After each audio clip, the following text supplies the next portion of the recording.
Let's go.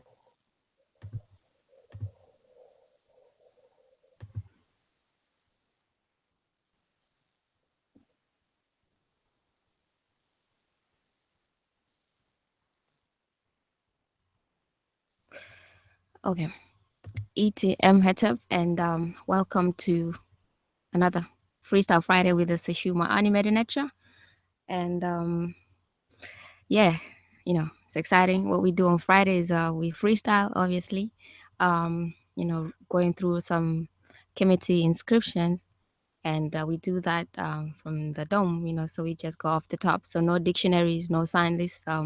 We test our skills, and this is what we're going to be doing tonight on Friday night.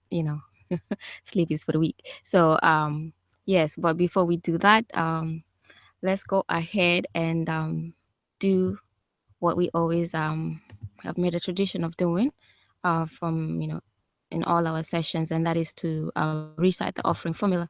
So while I prepare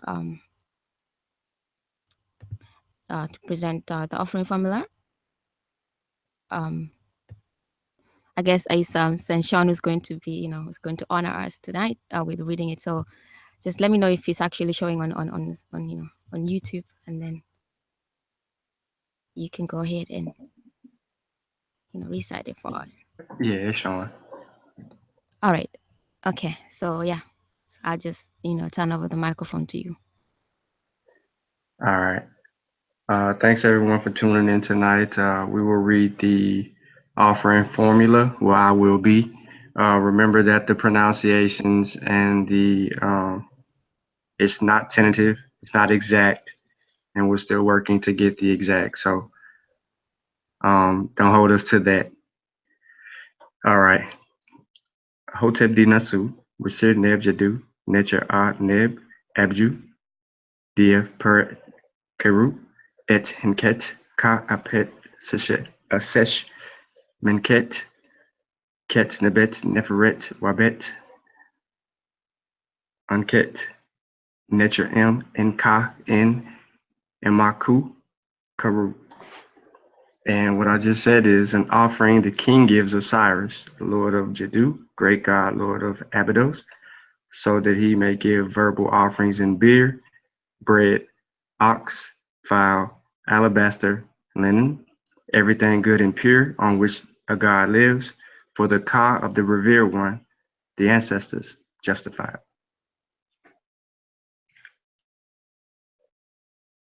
Take care. Iker Seni Dua, and yes, that was the offering formula. And yeah, before we go ahead and start, I guess it would be appropriate to introduce ourselves. And I'm gonna go ahead and start. So ETM Metep, welcome in peace. Ren Imiket Aku, Kinshai Akenyi. My name is Imiket Aku. I'll just shorten it that. And you know, welcome to our Freestyle Fridays. So I'm just gonna go ahead and let the other members of the panel introduce themselves. E.T. Imhotep, Ren E. Sen, Jehuti Ma'at.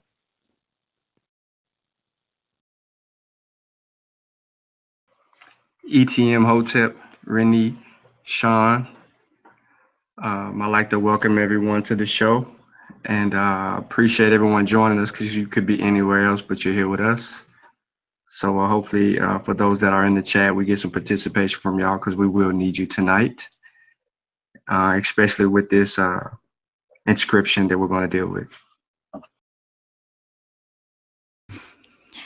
Dua. Yes, and that is pretty much correct. Actually, what we might do tonight is how about we just let everybody on the chat, just freestyle, and then we could just sip on some whatever it is y'all sip on. I'm sure they can I'll knock it sip on out. something. We let them do, actually the most of the time they usually are on it. So pretty much 99.9% of the time. So we let them do that and we can chillax. That's right. I can't see the chat right now, but peace to everybody in the chat. Hotep. Okay. Yes. I'll quickly look in to see who we have. So yes. I see Hotep Tenet Monica. And then we have, oh, okay, this, I hope I don't butcher this name. What is it? Hotep Gjewa So. Oh, okay. If you can let if you can type the pronunciation, because we really want to be correct, as much as we can. So if you can type the pronunciation to your name, that would be highly appreciated. So, do that. I think it's Gjewa. Mm. Sounds like a Mm. tough. Yeah, Gjewa So or Sao, or that's a very special name. I wonder if we pronounce that like a coup, X for coup. Yeah, but I don't know. So the person knows better. So if you can just type in the pronunciation. Yeah. So welcome to the show. Obviously, we will also welcome those who are going to be coming in, later on and on the chat. So I don't know. Before we start, should we, is there anything that anybody wants to discuss before we jump into the inscription, which is very interesting tonight, actually. No, not for me. I think we've been covering a lot of things the past couple days, and it's been a lot of conversations disregarding the actual stage. So, or outside of this London trip for Elliot, but no, I don't have anything. Just everybody that's in the chat and it's gonna see this video later and watches all the Seshew videos. Just share them as much as you can to people with like minds, because ignorance is running rampant in the so-called conscious community, and we need. It's going to be a select few who's going to be able to stay just right. So Right. let's spread the word. Too. That's true. And by the way, yes, if you haven't known yet, we have like Jehudi that was speaking right now. Jehudi Ma'at. He's doing some excellent work, like some excellent scribal work. So, I don't know. It would have been nice to actually get a picture of that and share it, share some of that. But we can do that later on, I suppose. But yeah, that was really excellent. He has some really excellent work going on. So you gotta support that, and yeah, let's share that if you can. If you can get some pictures later on, feel free to share that. I'm on my phone, but I'll try to see if I won't be able to share it right now. Just go on Facebook and type in Jehudi Mott. Yes. So Let's see. It's my last post. yeah, I think like the last piece that you did, that was Matter of really fact, I really put it in neat. the Seshew group. Oh, you did? I said I will. I'll put it in the Seshew group later. Am I Okay. breaking up? Um, no, it was just, I think, no, I heard you. I heard you clearly. All right. Okay. So, and I'll also like to welcome Black History 365 and Prince Maahis. Welcome to the show. We have just started. So, why don't we actually go ahead and just share what will be the piece that we'll be working on tonight, or the piece that the members of the chat will be working on tonight. Right. Correction. All right. And if you're on YouTube, if you're watching or you're going to be watching on the archive and it's not showing clearly, again, I would just like to remind you all to settings on your YouTube, and just go to under the video there's on cogwheel, go to the settings and change it to at least I believe 720p should be clear enough HD. So yeah, so that is the piece that we're going to be working on tonight. And because it's it's pretty shiny though. And so what do we have another? We have other angles of it, and you have that, and I believe between that and that one, which one is more clear? Probably this one. So Okay, so that's a Yeah. close up of the piece, and so yeah. And before we start, I'll just go ahead and summarize. We always emphasize going through the 4 steps, and that's the method that we use, the 4 steps. And the first step is to you know is to determine the direction in which the signs are to be read. And then the second step is to identify and document each sign. And then the third step is to group the signs into words so they can be looked up in a dictionary. And then the fourth step is to come up with a sensible translation. And we do this, obviously, we are freestyling, so some of the steps are going to be mixed up in one.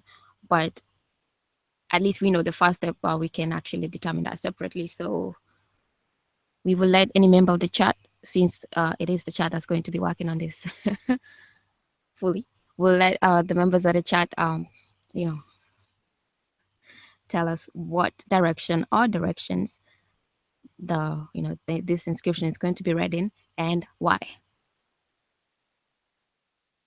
go. Yes, and since we have delays, we will give them time. Let's introduce Sunny. Set just hopped in. Okay, yeah. So Setep, introduce yourself while we wait on the chat members, if you're there. Yeah. Excuse me. Okay. Hotep, everybody. It's your brother Satep and Rob Mariaman. Hope y'all enjoy the Freestyle Friday show tonight. Yeah, and that's about it. Is this the only pick we doing right here? Setep just came in like he's on fire. Oh, okay. Well, I was just looking at it. I'm like, we usually get. Like, yeah, this is all y'all got. 5 minute freestyle. Yeah, y'all Um, gonna enjoy this show tonight, and then if y'all got one that ain't too hard, throw it in the chat for us or on the Facebook group. Just not too many lines, because this only got 2 lines, so we could get through this. But if y'all feel like y'all need a little bit more tonight, throw one in the Facebook group. Just not too much. I don't want to be up all night. But yeah, that's my introduction.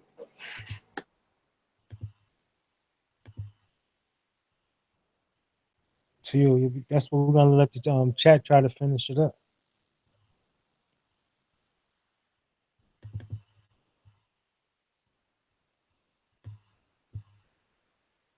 St. Vincent gave us the direction.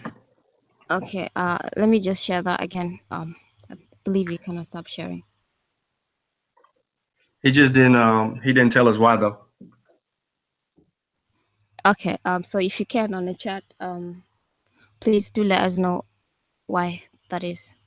So I'm going to be sharing that again. So give me 2 seconds. I know you lost it on your screen, so I'll just put it back again.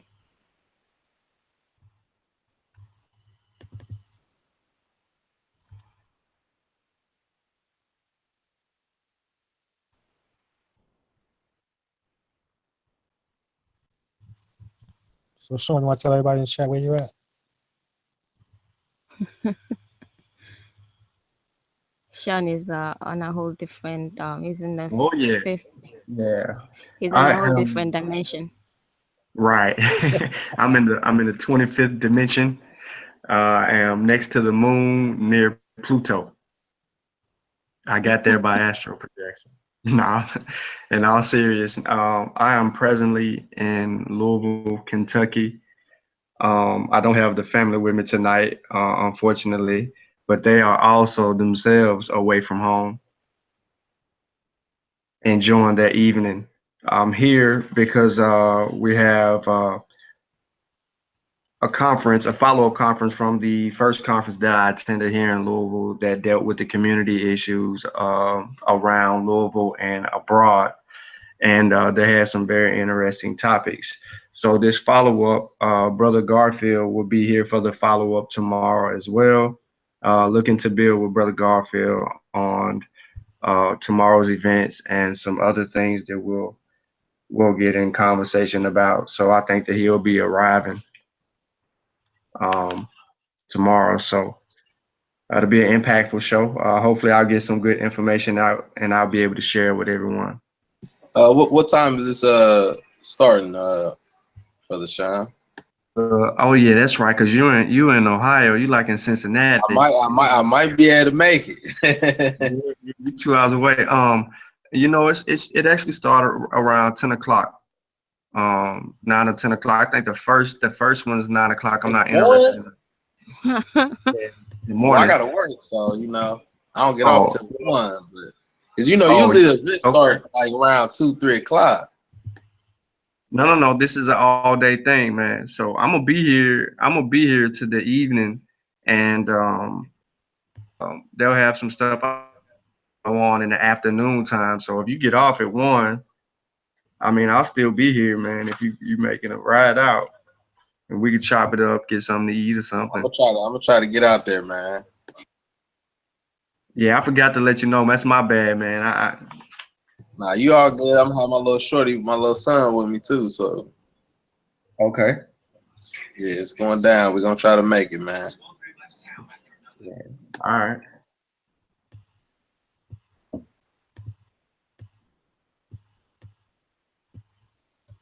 Okay, so Brother Vince, yeah, go ahead. go ahead, Senator. Now I was just you go wondering ahead. if we got the explanation. So what did Yeah, he says I can see the birds are facing to the right, so we'll face them and read into them.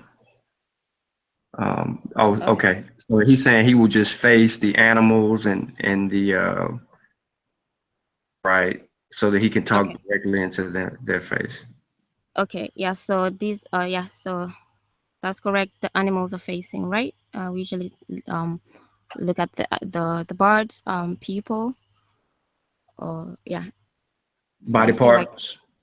body parts will always tell us. So we have the birds we have on this column facing right. We have also another bird we can see that is facing right, and obviously because this is written in columns, it will be vertical. So it is vertical, right to left. So Iker for that explanation. So yes, so that is pretty much the first step, which is to identify the direction in which the signs are to be read. And so with that said, we go through the second step, which is going to break it down anyway, because it can be broken down in this freestyle while freestyling. So again, since we said the chat is going to be, obviously it's teamwork, but we're going to let the chat carry this one. Or if anybody on the chat can let us know some of the signs that that you can identify that are not monoliterals, as we should have the monoliterals down by now. So go ahead and let us know. While I think Sean was still letting us know what was going on Cute. at his place. So yes, so let us know what signs you can identify that are not monoliterals. Vincent, he went to the second column and he went to the mesh sign. Okay, we are not going to do that. We are going to be on the second step and let us know the the signs that you identify that are not monoliterals. Just so we have a good follow-up.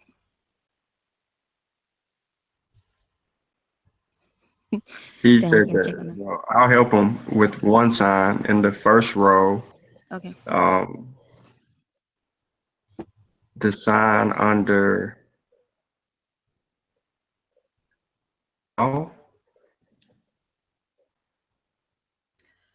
with under above the 3 strokes. Okay, that's on Below the first column. On the So first we will column on the right. okay. So just to be clear, so we'll name this column one, the one on your far right, and then this will be column two. So when you write down the signs that you can identify, just make sure you let us know on what column it is, on either column one or column two. And I see that Kjua, oh man, that name. Kjua is asking about information about reading the Medew Netcher.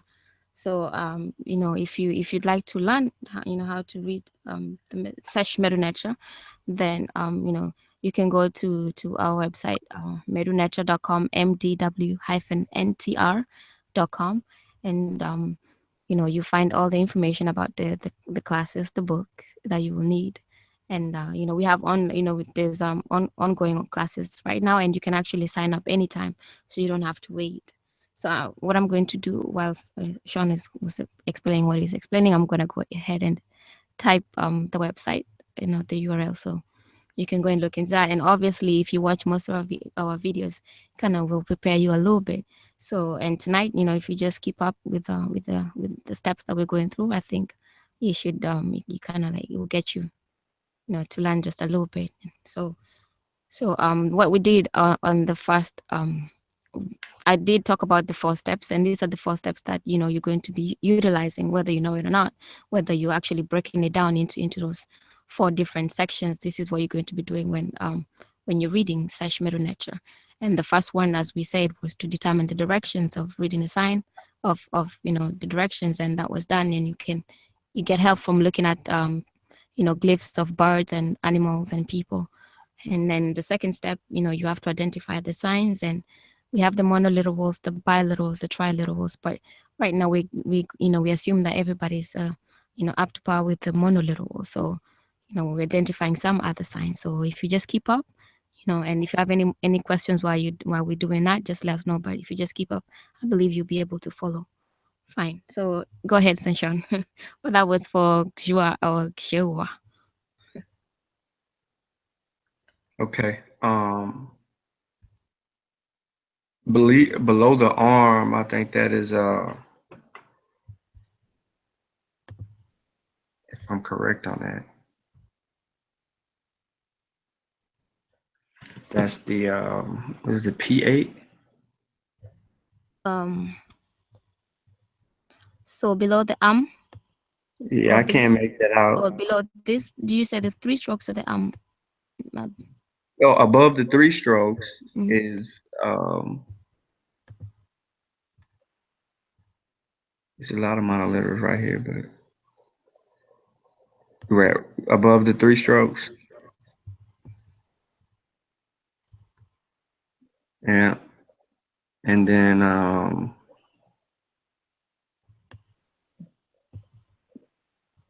yeah, Vincent keeps going. Yeah, Vince likes this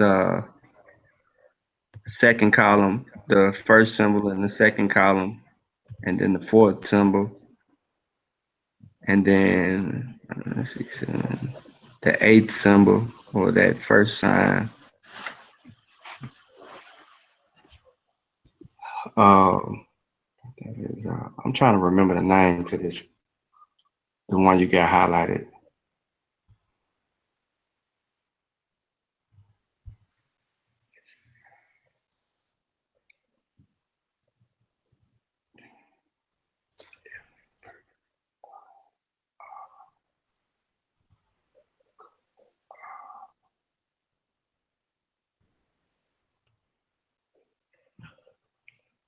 Hold on, I got a question. Is the owl standing on something it look like, or that's just like an arrow? Okay, it's an arrow. Okay. All right. Now I was just letting you figure out. So okay. Um, Anybody I'm on trying the to. I'm trying to. what? Were you still struggling with this one? Yeah, I'm trying to get this sign, man. Okay. Let me see if anybody identified some of those. But somebody said biliterals. Yes, the biliterals, triliterals, or determinatives. That any of those. So So, Senshawn, is there any others on this On that the you first identify? row Yeah. that I identify with, Hmm. the last sign on the first row, Okay. I Okay. So that one. feel. Okay. So, anybody else on the panel, if there's some signs that you can identify that are not monoliterals. Can Yeah. I hold on? I think I got the sign that I couldn't figure out. Okay. I think that is sa Okay. above the three strokes. Okay.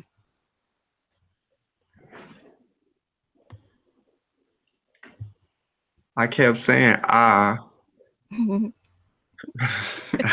It's going down the alphabet. Right. Okay. Yeah, it's Okay. bilateral. Okay. What is that? The one Sa. that What's the sign? uh yeah, so yeah, that's the loop. It's a loop chord. Spinal cord? It's a looped chord, and I Oh, think loop cord. yeah, and it's some. So what else? Anybody else on the panel? Any other Smile like non-monoliterals? three times. Hmm? Somebody said the three tails in the second column. Three tails tied. Oh yeah. Okay. Yes. Okay. And under the water ripple, you got the star, Okay. dwa. Okay. See the Nephros. Hmm. Um, I can't see it. I guess the Nephros sign, I guess, is the last one. Okay. Dua. Windpipe. Hmm? Yeah. Yeah. Wind pipe. Right. Correct. Yes. Okay. So nobody actually is gonna mention the seated man just sitting there waiting.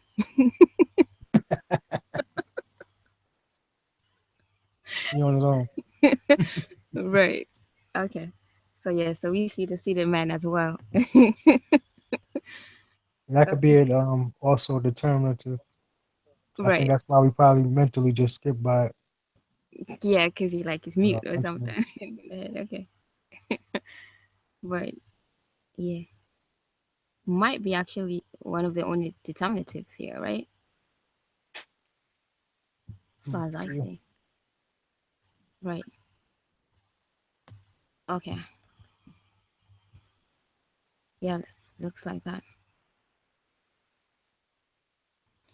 But yeah, so since we have those, we have identified some of the signs. You know, so then step 3 and step 4 usually kind of mixed up. We can always mix them up together when doing the freestyle, and grouping or grouping the glyphs into words, and so that you can search them in a dictionary and coming up with a sensible translation. So for the most part, most people are used to, as you've seen, send Black History 365, see how it just comes intuitively. We'll just go ahead and kind of just work on the glyphs, and I believe he did actually work on this section. So for the most part, you get used to just working on them real fast like that. So come up with the transliteration like he did, I think, yeah, and and translation at the same time. So what he had for we'll probably wait because we'll start from here. I guess it makes sense to start from here, but he already worked on some parts on this, which we'll go back and look at. But we can go ahead and work on the first column. Um, and again, let's see, what the chat says. You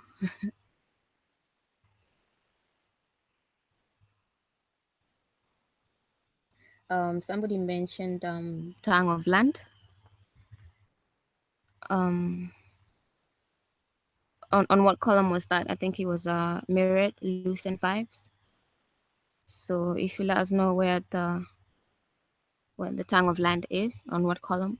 either 1 or 2, then that'll be good.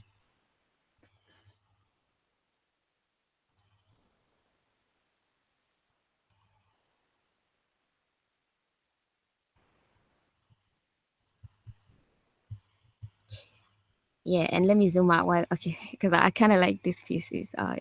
We'll see. Let's see. What was it? The side, the side section. What was that Sean was saying? What did you say about this? That is Oh the side yeah, profile. I said that's a pregnant person. Okay, so hopefully we get to know what what the person is. But yeah, yeah, pretty heavy though. But was it that one or was it? I think it was that one. But yeah, that. So we actually this is what we zoomed in on here is like the belly, which is very spherical. But yeah, so Mirrored is laughing. you know. But yeah, it's an interesting statue.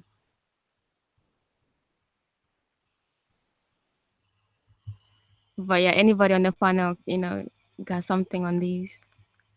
Well, so we can double check together with what we get on the chat. I think you're still working on it though.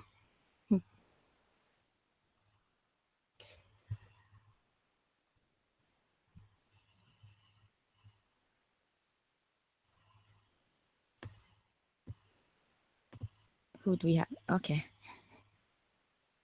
Oh, you went kind of quiet. I actually thought I got kicked out.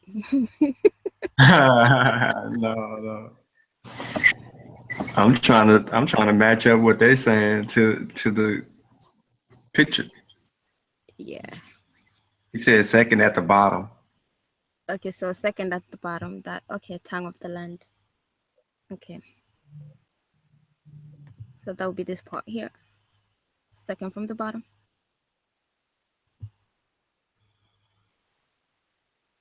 That's what Merit says. Okay, so what do you say about that, Sean?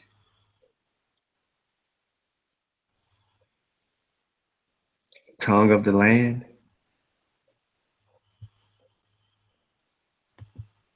I don't see that. Okay. What do you see?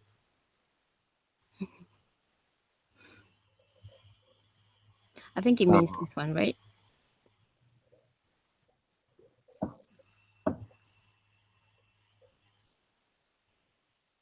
Yeah, if he's talking about the that's a monoliteral, Right. which is a I, lowercase a.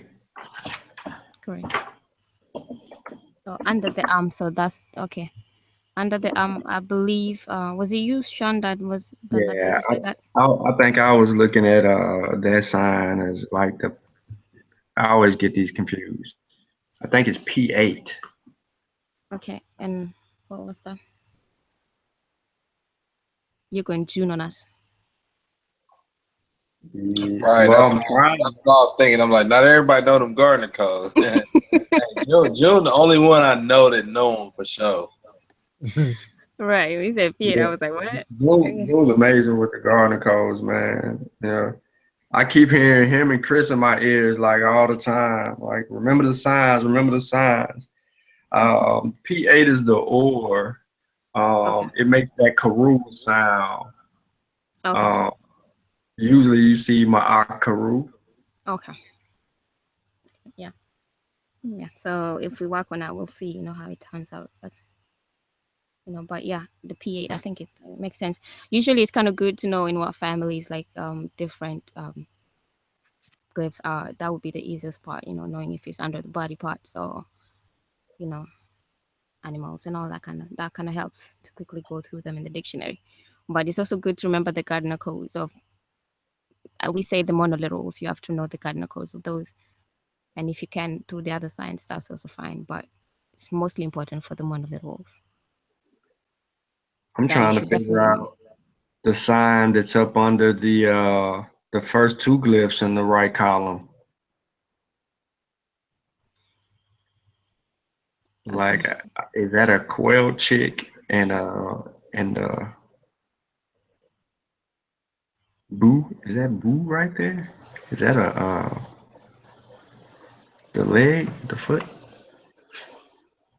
So what would you have it as?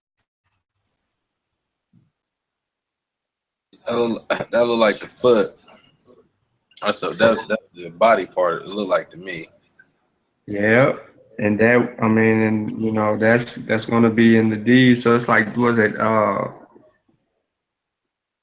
54, 58? I don't know. I don't know the gardening code. I can just tell you, it's a I know body. it's a B.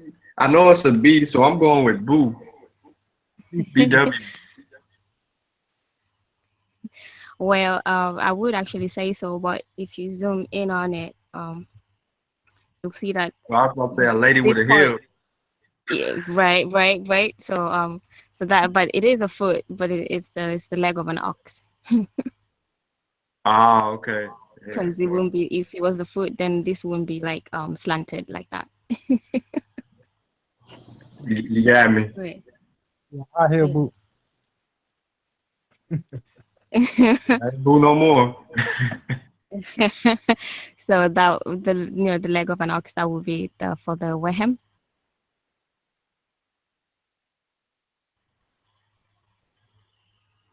So but so with the quality, that would be wehemu.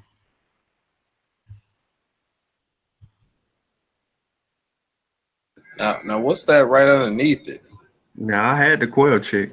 That's So like a you little said scorpion or something. where him ooh? Yeah, so that's the quilt chick.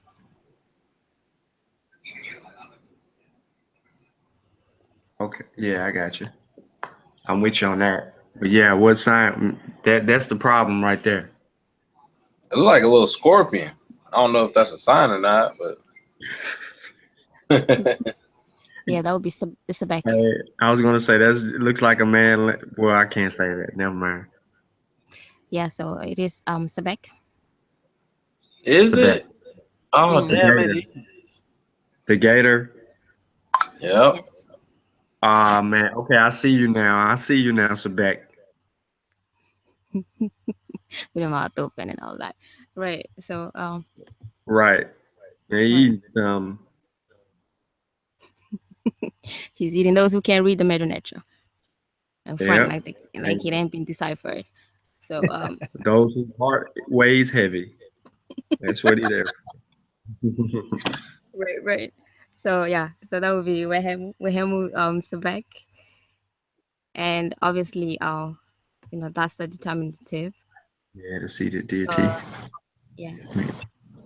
So Okay, and then Imsa correct.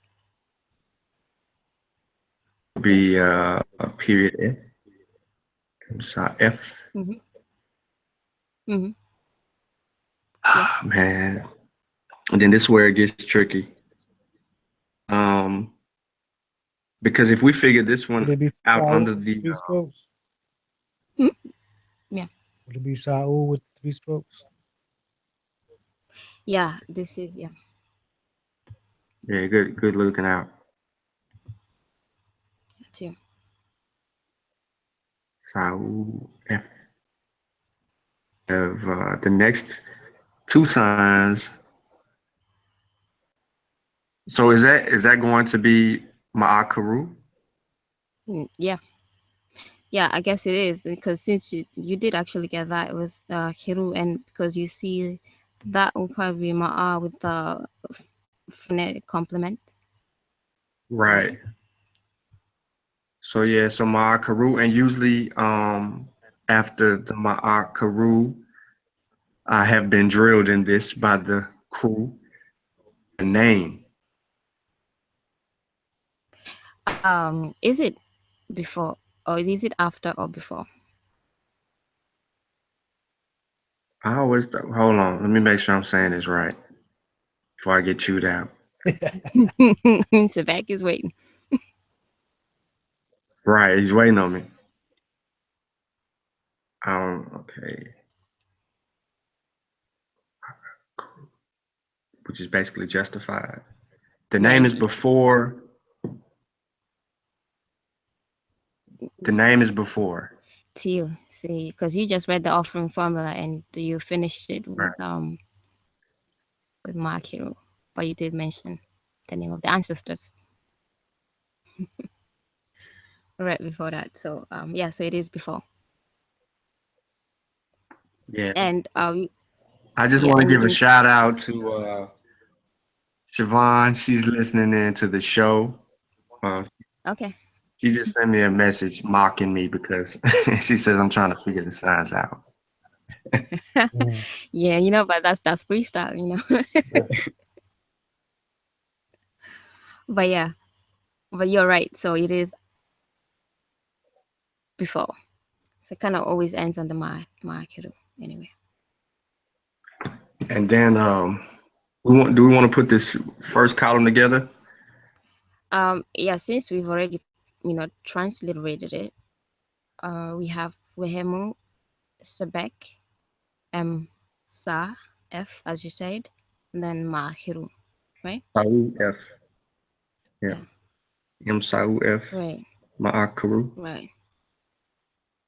So we're dealing with so this Wehemu would be if you remember the word Wehem from you know if anybody remembers what the word Wehem was. See, this is where I need Wahem. Yeah. Repetitive. Yes, that will be repetitive. So this will be, but this is Wehemu. So this will be the word for reporter. So it will change from being Wehem from the noun to the verb to the noun. So this would be Wehemu. Then that's why you have the quill chick at the end. So it will be the reporter. And then you have this obviously will be the name since we see from the determinative. So it will be Sebek M Sa F Mahiru. So his name is Sebek M Sa F. So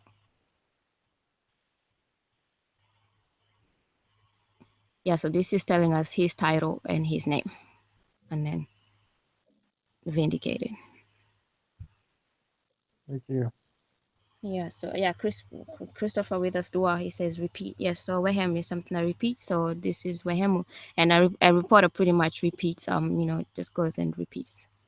Something that has been told, so he goes and tells it to the others. So yeah, the guy with the spherical belly is a reporter, and his name is Sebek. Sorry, but Oh yeah. yeah. My son's listening in too. So hey, Caleb. Okay. Yes. So Hotep, ATM Hotep to Siobhan and Caleb. Yeah. So hopefully you guys are enjoying the show as well. But yeah. So that's pretty much it. And I guess some point as you said, Senshan. So this would be Ma Hiro and Sa F as you pointed out. Yep. Sure. Yeah. And All right, so we can go to the next row. yeah, we know Black History I think 365 the chat already. knocked that out. Right. So I'm just gonna go scroll back up to what Black History had before, because he did that section. So he had Mes, Dua, Nefer. So Well, what I would say, mhm. um, I would say Mes and Duat, Okay, 2. Neferet, Mm-hmm.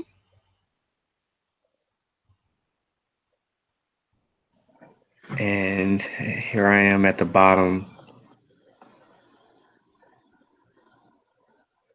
Ma'at. Mm-hmm.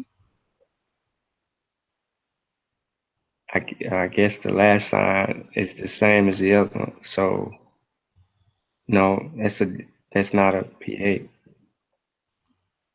This is the last sign.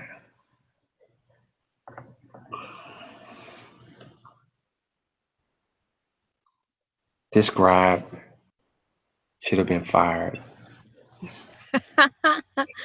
No, but they did okay. Yeah, yeah. They did most of the work on the belly. On this one, yeah. So if that was saying the same thing, but this one has a T though. Ma'at. Yeah. So what do you think it is? And why do you think it's not the other one and it's something else? Well, I haven't seen it written Ma'at. Peru. Just Oh, Ma'at. okay. I'm just saying I can't recall, Yeah. but it could. Is it a lot of people in the chat? How many people in the chat? Uh, yeah, Quite a they're few. going at it now. Uh-oh, SARS in the chat. Everybody's which bookkeeper? Black History. Happy belated birthday. His birthday was this week. Oh yeah, yeah. Happy birthday, Sam. Okay. Yes. Happy birthday, Black History. So yeah. Okay. So you said it was mess and do what? So you, yeah. So it would be mess and do what, which is correct. We have mess and then and then do what? Obviously, because we can see the raised bread loaf. Do what? And then again, you said neferet. So no correction on that. Yes, that's also correct. Neferet. And then you have ma'at. Cute. And and your My bottom piece is off. okay.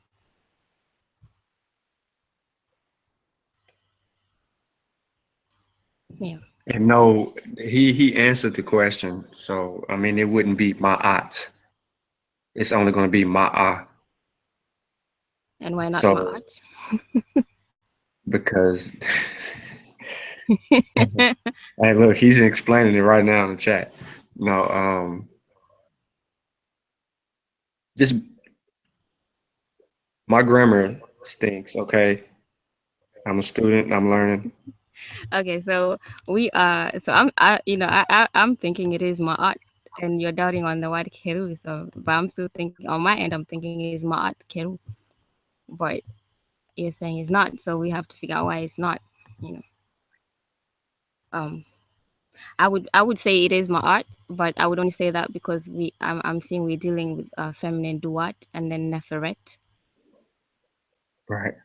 and then ma'at, so we know we're dealing with the feminine aspects of it. So. But yeah, so we have to know why it's not ma'at.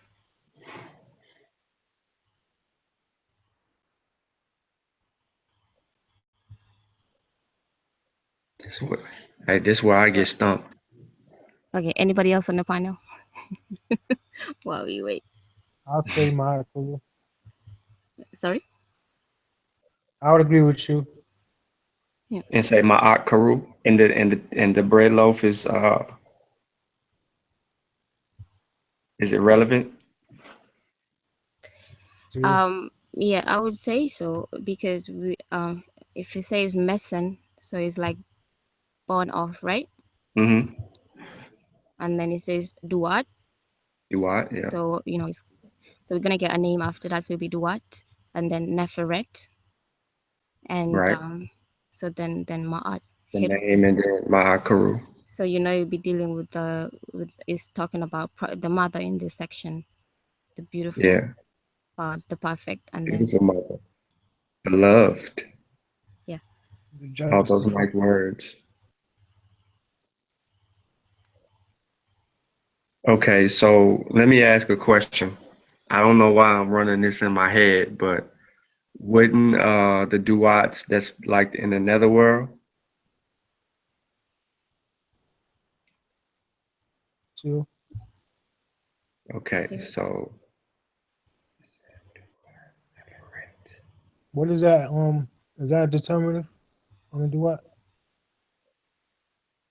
After the good one? The round one. Mm-hmm. Yeah. Yeah, I believe so. Yes. So So that's isn't that the placenta? Would that be the placenta? No. Okay. so and out of two rows, how many determinants do we have now? I Okay. mean the two columns. I'm sorry. Yeah, I think it'll be two, right? Mm-hmm. Two. Right. Yep. Two determinants, the man and then that one. Right. Okay, so we're rolling with from the dome, y'all. Y'all gotta remember this, no books. You said Sable Sar said that was not my Peru. Okay, let me look I at the have a chat. small screen. Why are you all Can't see what rendering the Sar said. bottom ma'at or ma'at? No, I'm telling them that we're rendering it as, hold on, let me write it in here for them. Okay, but yeah, it would be interesting to know why it would not be my art. Maybe he's meaning it's not my act is in the truth, righteousness. No. Maybe that's what he's saying.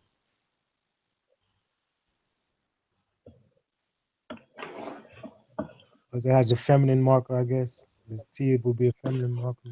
Because the T, Yeah. yeah, so it would be relevant. I know that Mm, if we read it, if we were reading it, and we have the T, the T indicated here, but even if it wasn't indicated, I think usually if we had it, because sometimes they would, with the other inscriptions we've worked before on the archive where we didn't have that. But once we're dealing with is we know that it's dealing with the feminine aspect of it, like Neferet, we'd have Duat Neferet. Then even if this was not included by the scribe, we would have to render it as Ma'at and not read it as Ma'ahiru. But yeah, because sometimes that can be omitted, but we'd have to look at in in what context is it being read. So but because here we have the Neferet, so it would have to be Ma'at, even if this wasn't if it was omitted by the scribe. But yeah, it would be interested to know why it would not be Ma'at in this case.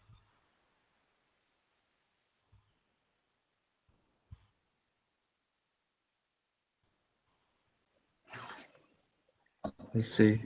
Okay, yes, I see. And I was answering in the common rendering of Ma'ahiru that you really never see it as Ma'at. Of my Akaru. Okay. That you really never see it as ma'at. What Chris say? Okay. Oh yeah, okay. Yeah, it's a shame we don't have the the call-in, so we kind of Right. have to wait. But yeah, so if I know Seba Asa might be busy, and all that. But if you'd like to join the hangout, just let us know so we could send you the link as well. Born in the Duat, perfect in truth. That's what I mean. If we're going with my eye, that is what we're saying is that it is born in the yes. I'm going with what he said, based on our translation. But no, we have. He said that if we say my eye, are we saying born? Are we saying perfect in truth? I'm saying justified. Justified in truth?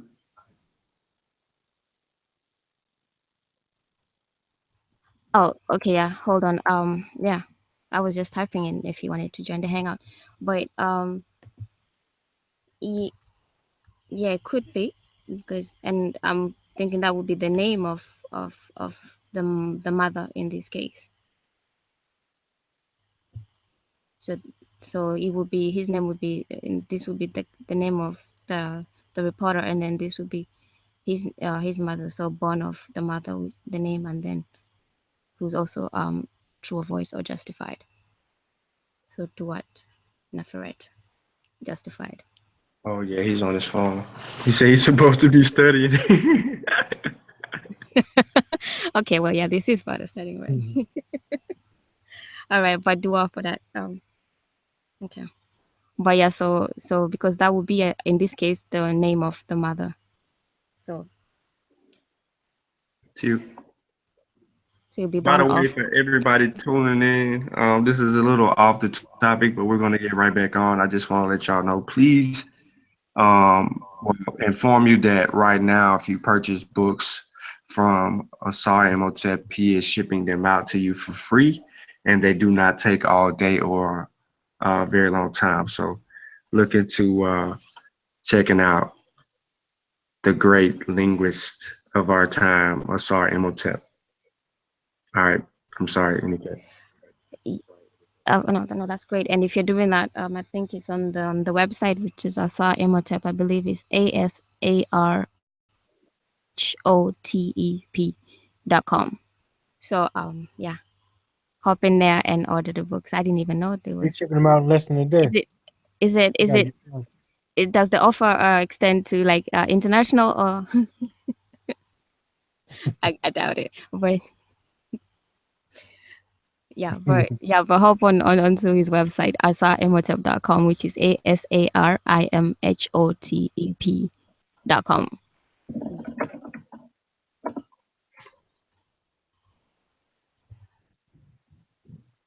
Best out there doing it. Yes. Correct. Satep will mute on us. Setup.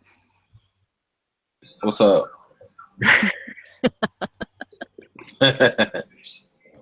So what you say? What you say on the whole inscription? You can just go ahead and knock it out. um, I was kind of in and out, but I came in towards the end. I'm just looking. I'm just analyzing both sides, and I'm looking at the. I know where it says his on the right side, and basically saying some. It's saying basically his name on the right, saying his true voice, and it's and on the left it says he's born of, and then the person's name, the perfect Neferet, the perfect one, Ma Karu. That's what I get. That's what I get out of this. Duat, born of the perfect one, something like that. Mm. Born of. I know Mess in is born of, and then after that you have Duat, Neferet, Ma Karu. Okay. So however we want to break that down, that's how we gonna break it down. But that's just what I see. So basically saying this guy, his name Sobek, is born of Duat, Neferet, Ma'akaru. He is true of voice, and it's explaining who he's born of. That's what I'm getting out of it. Mm. Okay. We to Yes, tie and all together, son. Tie it all together. yeah, he just Listen, did. we to tie it all Oh, together. did? You did it fast. Uh, Mm.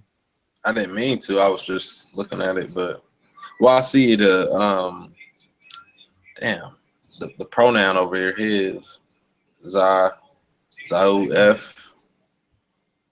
So I know, and then it says Ma Karu down at the bottom. So I know it's like a name before that, and it's a guy. And then on the left, I'm looking at it's born of, and then it's saying who he's born of. So I know that's a female over there because it says Neferet. Mm. So that's just what I got out of it, just looking at it. Right. Now it all makes sense. See that chat? Yes, and looking at the chart. Yes, and okay, so and Christopher says it's adjective or predicate. Yes, Neferet Ma'at Kiru. Yeah, then it has to, yeah, because it's adjective, or it has to agree in gender, which is correct. So this why you have that Duat Neferet Ma'at Kiru, and then Seba Asa Imhotep is also saying, in other words, by the time of this inscription, his mother had passed, and I believe that is correct as well. Right. Yeah, that's what Yeah. say what Sar just said. Yeah. So that is correct as well. And this is what his name Sebek is protected of is protected as of Sebek, and that's his name. So this is the guy in all his glory. He's like No way. He was good. I see him in all his glory. So I didn't see that. His picture was lit. Let me see the inscription again. I might be able to make sense of it. okay, I'll do. Yeah, this is much clearer on this end, but So this is bad. just to show real quick. That is the front view, and that is Oh, the okay. side. So he ain't overweight. He just got some. He may Like be they on so the side picture. Yeah, he's been living good. That's Like all. he was doing some push-ups in that first one, but then in the last one, it was like he was eating too much. Right. Hey, that's too much bread, beer, ox, and fowl. so back He steak. was eating too much. Yeah, man. Guess that's why he got the Yeah. name Savek. But yeah, but no, but yeah. So that's it. So go ahead, Satep. You wanted to look at it one more time.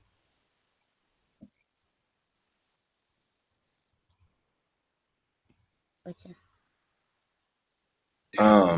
Yeah, I'm looking at it. I was just saying, so back, he who is protected, true voice.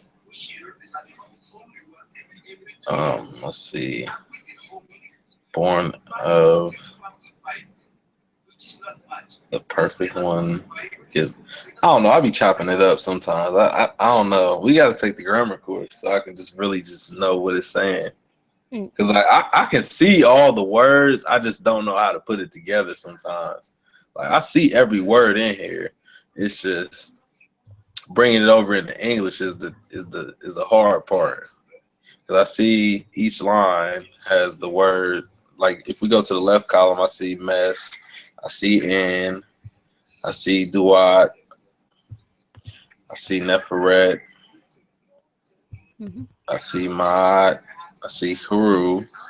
Mm. But like, how can we put this together to make sense? Because it's saying born of duat, which can mean netherworld, the morning. I mean, it could mean more than just the netherworld. It could mean the morning as well. And Neferet, Nefer alone can mean a lot. Just as we were speaking last week about Hotep, I mean, Nefer can be like in Nefertari, it means something different, But right here, it can be something different. So it's saying born of whoever this person's name is, Ma Karu. So it's just we just got to figure out the Duat and the Neferet and how are they using it, and then we'll be able to make sense of it. Okay. But just so And that you Duat remember. could be, Yeah, go my ahead, bad. Sanju. No, go ahead. I was gonna ask if that Duat could be the for the devotee. Would it It, make sense? it could Say be. it again. Would it make sense for that Duat to be the devotee?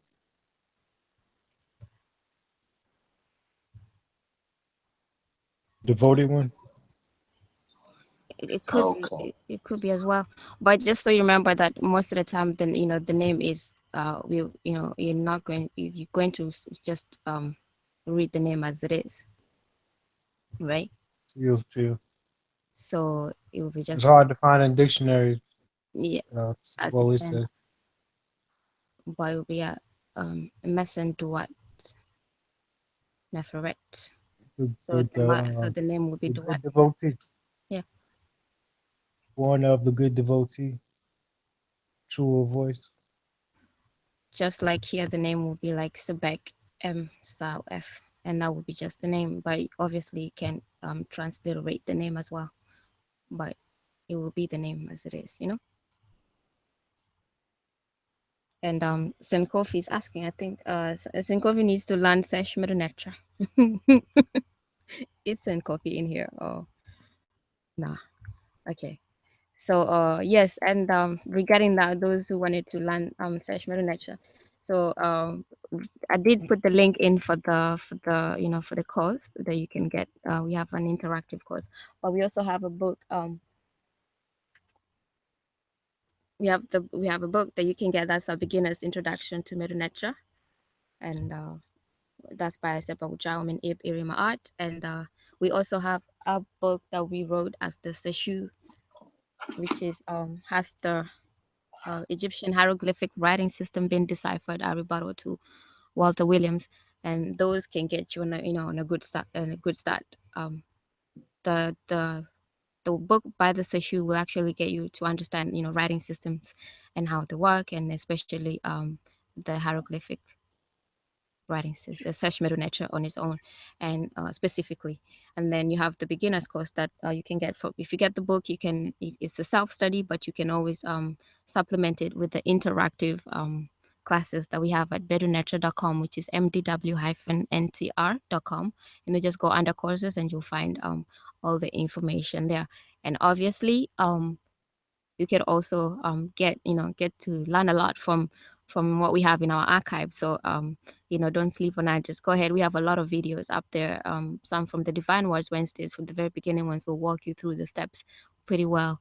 And then if you keep up with the Freestyle Fridays like this one as well, you should be able to to be on a good start, and join the Facebook group page. Seshew Medew Netcher. That's right. I guess we'll go over that again later, but do join the group page, because again, there's a lot of interaction. We have we have people who are like experts in different areas. We had Asha Imhotep on the chat, and he's he's in there. We have Seba Ujao, we have Seba Sanjedi. We have, I think we have other teachers, Rakedia Man and all, and we have Mboli, and then we have also this issue. Yeah, and other people who stay on the low key, who are actually pretty versed in the language itself. So you get that with the language, linguistics and all that. So you don't want to miss out on that kind of setup. So join our Facebook group page, Seshew Medew Netcher. Anyway, got sidetracked. But yes, send coffee, make sure that you do that. And for the other people who are interested, I know, what's the other name? I forget this name. It's so hard to pronounce it, and I didn't get the right pronunciation. What was it? The one that starts with the X. Let's see. Xewa. I'm letting you have that one. Yeah, you just let me out there. Xewa. So okay, so sorry if we're butchering the name, but yeah. So make sure that you join the group page and all that. Who calling us? Kofi. Come on in, Kofi, quit playing. Kofi, we are not answering calls at this particular time, sir. Okay, Kofi's trying to learn the language immediately, but yeah, anyway. So do that, and I don't know if you just but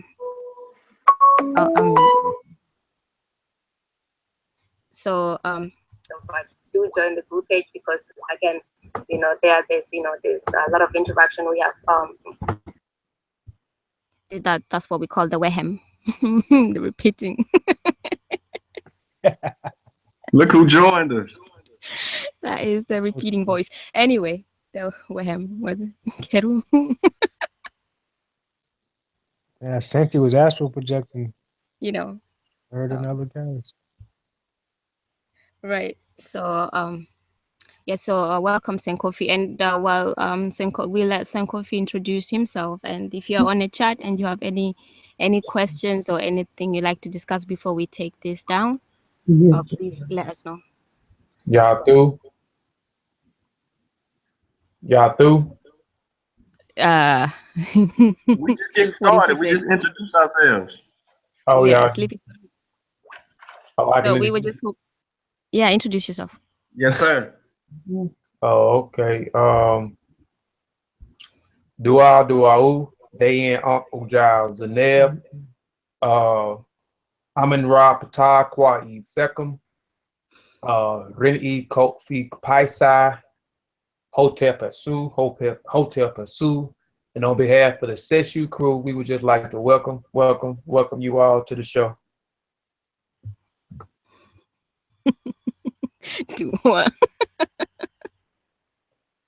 So since you just walked in on time, well, you want to take a crack at the inscription?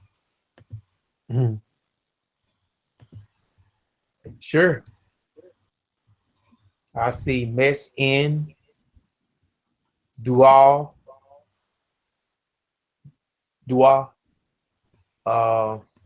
Is that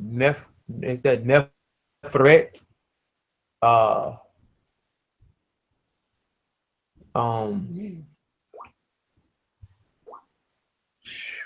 I don't know. That's all I can make out right there. They look like um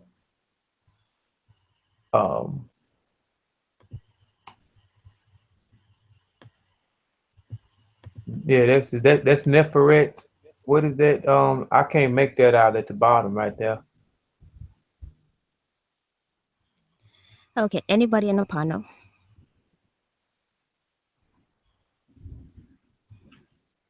I'm stuck. I can't. I don't know what it is. So you did this part. Stop playing. And no, but Senkofi, that was good, so you kind of pretty much finished that. So we have Messen, Duart, and Kiru. So, and that is that. Okay. Man, that's okay. Now that you say it, but that it looked kind of crazy. At first, I thought that was the land. That's because I mean that We've been platform. on for hours, Sandy. We've been on for hours, man. Yeah. Oh yeah, I've been on for. Oh my Yeah, we've been on for hours.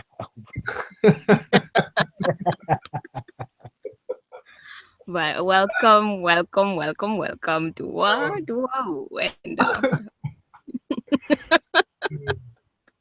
oh, so y'all done finished the piece. everything dessert, everything done. Okay. Yeah.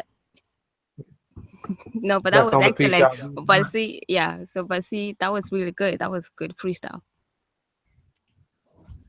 He just came in. He just knocked that out. Nobody freestyles like the Seshew Mm-mm. right off the dome. That's right. We can go right off the dome. Even if we Right. wrong, we can go right off the dome. That's why it's freestyle. Right. But yeah, Um, so we have that, and yeah. So obviously, if there's no any more questions, then we can take it down and just go and discuss other. We can discuss other things. yeah, I wanna chime in as far as what we're doing right now. I don't think many Okay. people understand the significance of what we're doing. It's not easy, and it takes a lot of hard work and dedication to learn the Seshew Netcher. So at first, it could be intimidating because you see a lot of us, we're just going from the top and we're naming words, but at some point we were just recognizing signs. And then, the more practice and the more shows and the more recognizing words, you start to understand it. Now we do have some people in the chat who are at that point of recognizing words, and we're just waiting on them to finish exams or their final exams and join the crew. And so we kind of hope that they'll go ahead and get those done and join us. But don't let this look intimidating. Our ancestors did this for a reason. It is up to us to pick up where they left off and bring it back into fruition. So I just like to appreciate everybody on the panel and all the Seshew members that are not here tonight, because in my growing pain, I've learned a lot from every one of you individually and collectively in recognizing the glyphs, the patterns, because patterns are key, and everyone is working off the same methodology. So cues and clues, and and it works, man. So yeah, I mean, Saber Wujawu deserves a lot of credit for developing the people that he has under him, working due diligently to bring forth this information and resurrect it in a very great way for the community. So hopefully we'll be appreciated one day or another. But that's all. Yeah. Teal, just to add on real quick, this is just a tedious process of getting to a certain place where we can actually really build on what the ancestors left. Even the recent ones, the scholars that went in and just to like Senny said, bring back the our ancestors' language.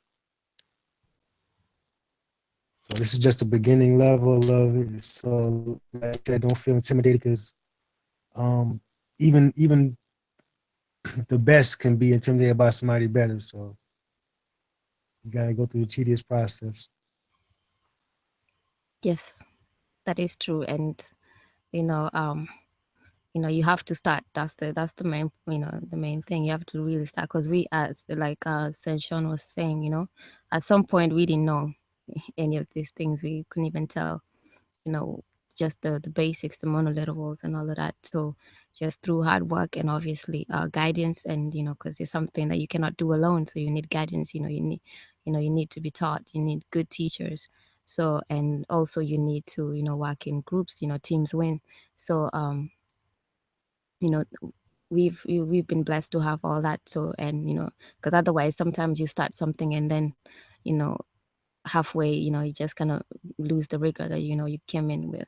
And so then, but having the team, it always kind of like keep you in check, and you always kind of give you that morale to do, to keep going and get better at it. And if you've seen our archive, you've seen how much we've grown the last year alone.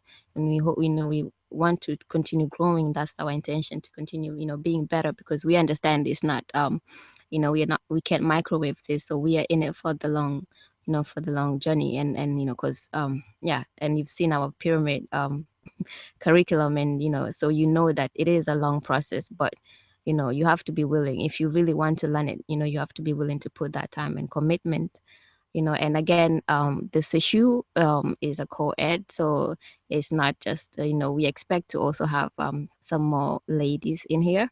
So it's not this we have a lot of brothers, which is good, and all that, but we also need more ladies also who are interested in the language, and want to learn. You have classes, you have the books, and you have the Seshew. So that's the other option. After finishing the classes, you can join.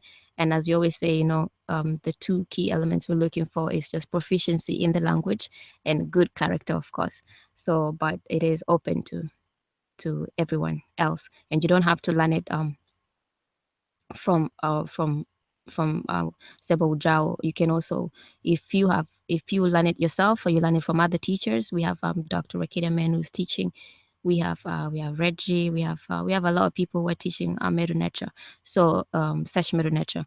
So if you feel that you're at a level where you'd like to join the Seshew, the only thing, the requirement is that you pass the exams, and that's the only thing you'll have to take with us is the exams. And once you've shown proficiency, then you can join the group. So yeah, just to add that on what Senshawn was saying. So it's co-ed. So if ladies out there, if really interested in the language, we need to balance this out. So feel free to join. You'll be in good company with Well, the ladies. brothers.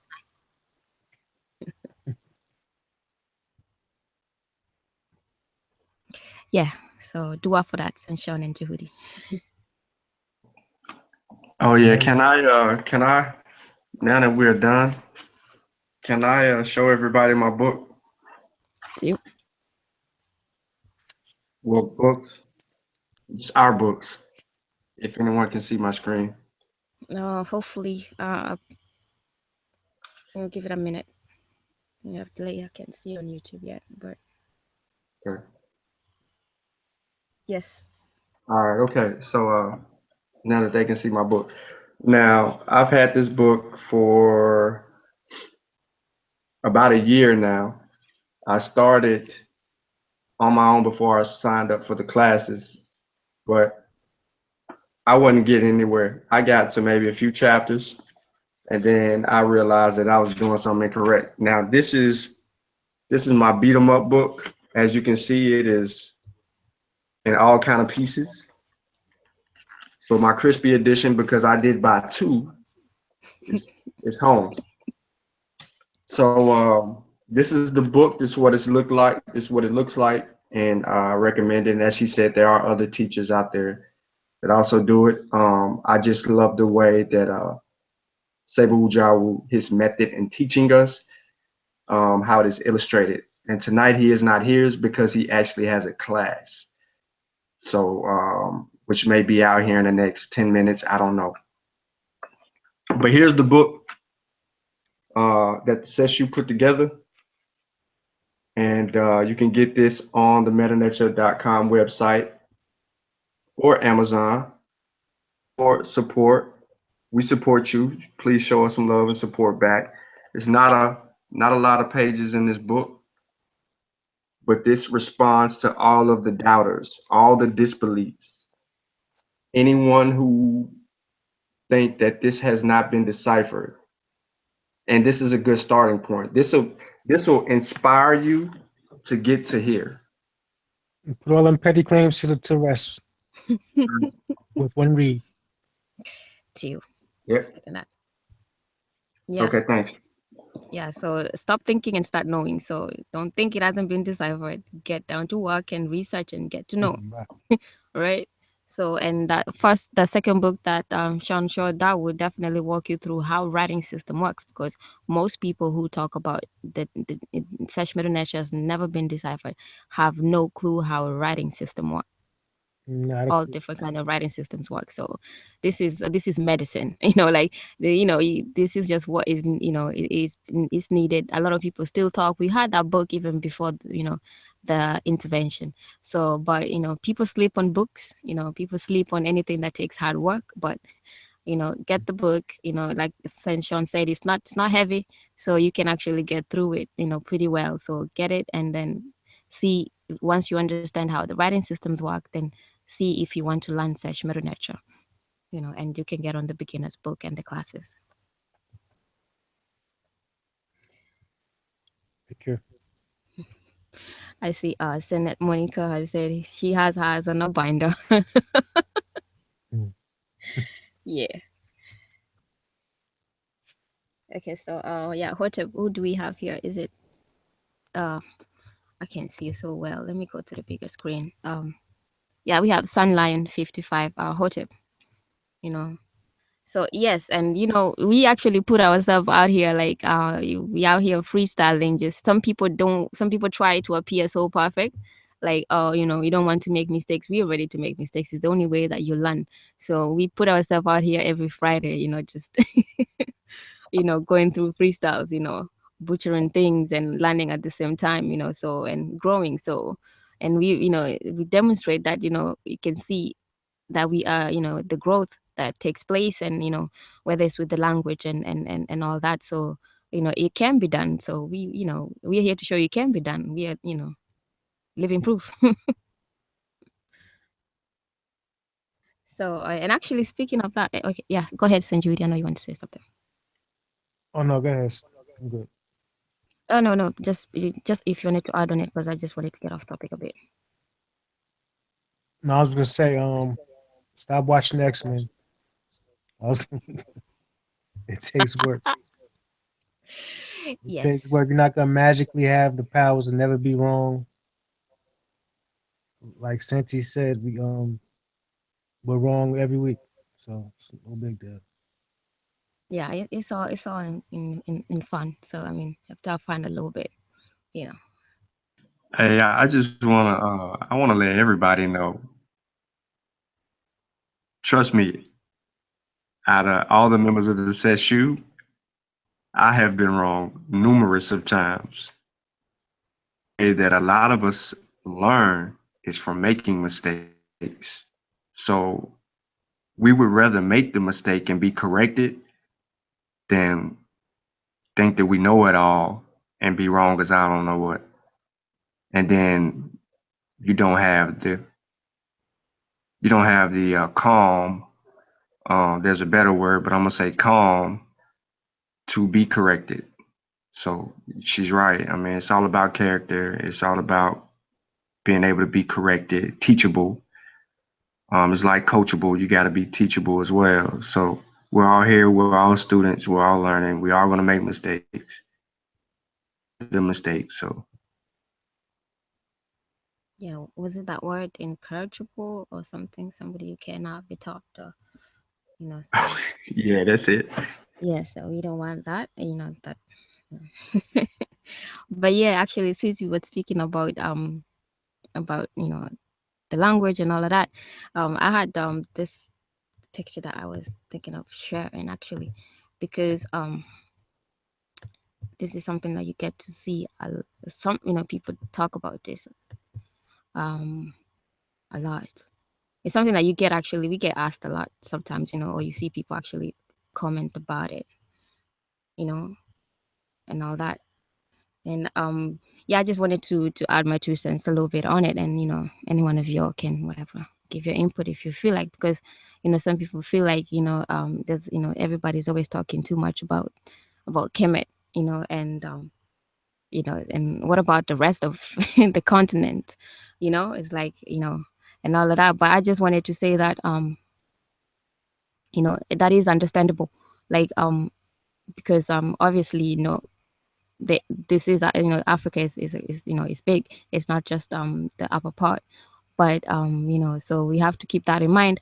But again, just to let people know that it might seem like that, but there are some reasons behind why a lot of people would like to talk about Kemet a lot more than it seemed like the other parts of Africa. But for the simple fact that Kemet left a lot. We have a writing system, we have documents. We can actually have attestation of. We can go back and get something, and something that is attested that we have proof. And it deals with sciences, it deals with mathematics, it deals with just cosmogony, and all of that stuff.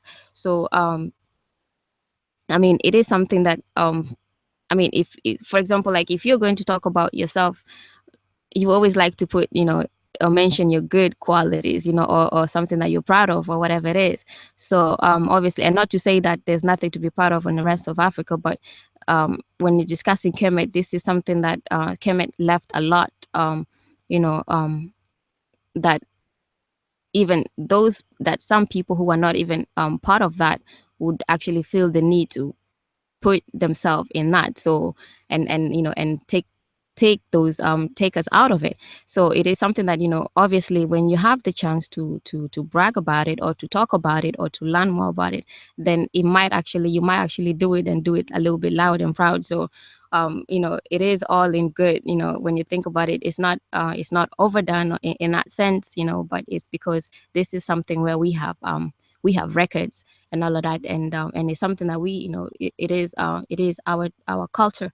It is something that is left for us, and so when you see people talk a lot about it, it's not in that sense, obviously. And when you discuss other parts of Africa, again, is nobody's really trying to claim the rest of Africa not being African.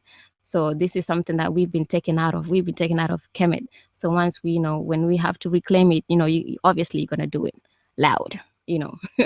So I'm just saying that to say that all that conversation about why we're talking a lot about Kemet and all of that, I mean, and why not, why not talk about it? And obviously, again, when you talk about Kemet, nobody actually, those people who really really go into Kemet don't talk about it, leaving the rest of Africa out of it. Actually, my experience is that once you start learning about Kemet, it is by default you'll start actually learning, going deeper into the rest of Africa. So maybe it's other people who really just take it on a shallow level, but my experience is that when you deal with Kemet, you actually get deeper into the rest of Africa. So yeah, I just wanted to add my 2 cents on that, because I've seen this a lot, and actually I had a discussion as well, not so far thing about a few months ago about that, and I was saying, like, why not talk about Kemet? It doesn't mean that we have to pit one against the other, or like one is more important than the other, but why not talk about Kemet? It is something that we have, that we are proud of, but yeah, you can add your 2 cents on that. Excellent. I think you broke it down well. I would just add on that yes, on the surface it would appear that way on the surface, because you got, I guess, a lot of American cultures, some we like to beat things to the ground without even getting into it. So You have a lot of people you're gonna find characters with Kemet names, taking on the deities of Kemet and everything, but they don't have a clue about Kemet, so they're just dealing with the surface things of Kemet. But the digger you deep, like with anything, you're gonna find the jewels in it. So and you'll find like from scholars like Asar, Sanjeti, even Sanjeti and other people, Kilimanjaro, just so many, to all the way back to Theophilo Benga. And you'll see that it ties into the whole of Africa. Kemet ties into the whole of Africa. So Yes, definitely. Yeah. And we know, especially with, like you said, with Asar, and he deals with linguistics and all of that. And you can't, there's nobody who discusses, really discusses Kemet without going into the rest of Africa. So it is by default going into Kemet is actually opening up the doors to other parts of Africa. So I guess it's for other people who really do take it on a shallow level. So, again, Kemet is Kemet, and I'm just gonna go through the chat real quick and look while send Jude, if your microphone is working, introduce yourself real quick. Hotep, I bet. It's your brother Hotep. June. Just wanted to say, Hotep, tuning in a little late, but glad to be here. no type son. Hotep. Yes, and I see starting from the top, Senate Monica wants a conference for the beginners and all that. Yeah, that we can probably arrange that. I think that would be a good idea. And then we have Yeah, that'd be excellent. yeah. Then we have Khalil who says, LOL, failure in learning experience. Yes. And then we have Seba Asar says, ancient Kemet provides proof of how ancient African traditions are. So yes, that is absolutely correct. So, and we can compare and demonstrate the deep African unity of various African cultures. That is true. And if you know Seba Wujao and Seba Asar and Sanjeri, they do discuss all this. And I know Asa specifically deals with linguistics, and and that will take you to other African languages and cultures and traditions.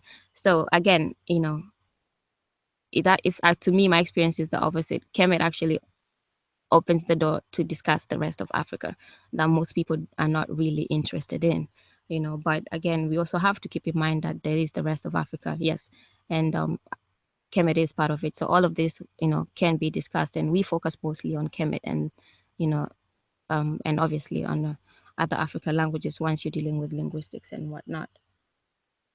But Mered asks, does Asa represent that Ausa represent the past cornerstone and Heru the future?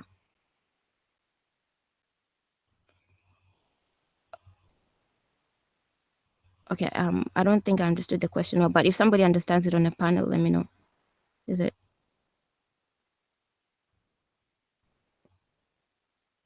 Did y'all get that? I think she's skipping away to level 10. So you gotta, Yeah, we won't be able to answer that one to the level that you want to, but we know some people that can. Was it us? Was it Wester or what? Or was it? Was that the question? Or Ausar? Or am I getting something else? Nah, I think she was saying question, does Asar represent the past cornerstone and Haru the future? Okay. So basically she's saying, does Asar represent the past and does Haru represent the future? Yes, it's he. It's Sen Mirrored. Listen vibes. Yes. Yeah, and he did make that correction. Yeah. So yeah, like you said, that is something that we would not be able to answer actually. So but definitely we'll keep that in mind. Who do we direct him to? We could direct you to some pseudo people that'll get you in the right direction. But if you want to steer clear on the boat, I'll leave that one alone. Just study the text. The text will tell you exactly who Asar is and exactly the role that Haru plays. And throughout Kemet in the history, I mean, if you study the Old Kingdom, the Middle, the New, I mean, you'll see the different roles that Haru plays, the different roles that Asar plays, and that's how I would answer that question. You know, you would have to study the text because in different kingdoms, Haru played a different role and Asar played a different role. Whether it's past and future, I can't answer that, but some pseudo people can. I don't know if I'm speaking for the group on this, but if you just study the text, you know, you'll know what Haru is, and you'll know every king had a Haru name. So you know Asar, the role that he plays in the underworld. You study the Duat and the roles that he plays. So that's how I'll answer that question. I would say study the language, study as much as you can. That's why we're trying to bring it back so we can even philosophize, do some philosophy on things like that, ponder things like that. Once you dig in and do all the work, you can figure things like that out and ponder things like that. That is true. Yes, and Asai Mutep added, Kemet history explains major aspects of history that affected the history of all of Africa. So we study Kemet within the greater context of African history. Absolutely. Yeah. So yeah, with that, you're definitely going to be hearing a lot about Kemet and Africa. You know.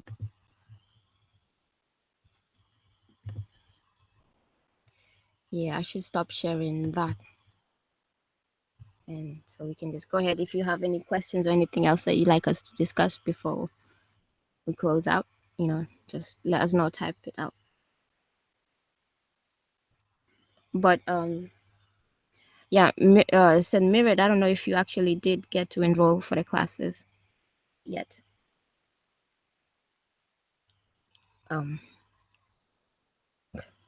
But yeah, so we have the links up there.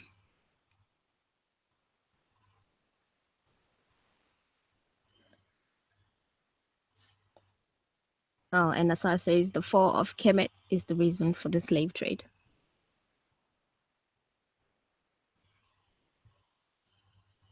If you look at the history, history kind of says behind that comment. Sorry? Behind that comment he just made, it would be supportive. That was the entry point. That entry point, when it fell, it was, you got to think of how many different dynasties that fought wars continuously and how many times it changed hands. The history. That's why we study Kemet, because you have to understand what took place. Yeah. I stand behind that. I mean, just based on the research.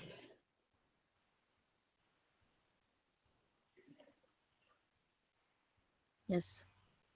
I haven't read so much on that, so I wouldn't even be able to you know, give healthy input on that. But I do know that yeah, you know, I guess after the you know, from the fall of Kemet, then you have the migrations and the internal wars within Africa while studying African migration stories and all of that from the continent alone. So you know, and all of that, you know, the scattering and all of that and instability, and I guess that kind of falls in line with the Arab slave trade and all of that kind of stuff coming in, and then to the Europeans coming in. So it falls into place. I haven't done a lot of research, but I have, you know, the little I know. But yes. you said something that is key with the internal fighting and then the invasions. So Yes. you're in two wars. You're fighting people in the continent, infighting, which is pretty much like fighting your cousin or somebody like that. And then you turn around and somebody that's a complete stranger is trying to come in and another person is trying to come in. Then you're just overexposed to all these different wars.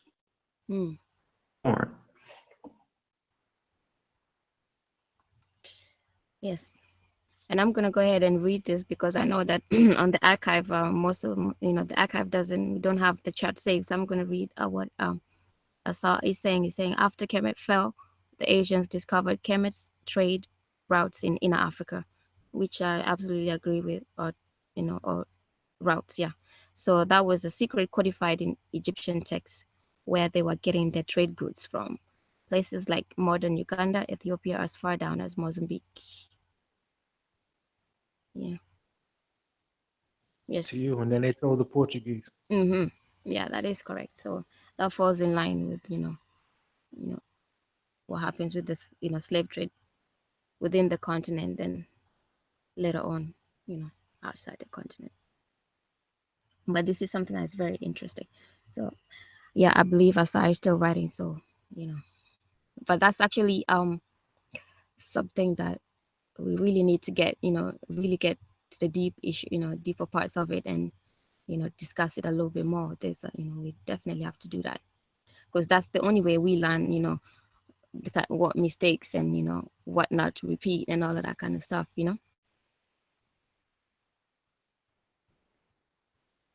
To you. And I would say, add on to that, as far as the Arabs and finding out the trade routes, you can look up a Moor called Adahu the Moor, who gave up a lot of the trade routes to the Portuguese later on. Adahu the Moor. Mm. That's could be So found in basically, Elizabeth Donham's book. Okay. so we answered the question why Kemet first, and Asar backed it up why Kemet first. That's why, because you got to start there to figure out what happened to the rest of the continent. Yes, and obviously you have to go to Kemet first because Kemet tells us the success and the downfall. So we get to learn what we have a blueprint for success, and we have a blueprint to tell us what what leads into failure. So we can learn both ways on that. So it's like a full learning experience, I suppose. You. But yeah, I guess it would be nice to get us on here because I think he's typing and it's good information. So, but otherwise, if I know, it will be this will be something that we might have to arrange for more discussion on it since I know what he's typing is very interesting actually. Yeah, I'm waiting on his book. I know he's got another book coming. So, okay, yeah. And I So know it that says, that was going to go. Oh, resend him the link. okay, I will do that.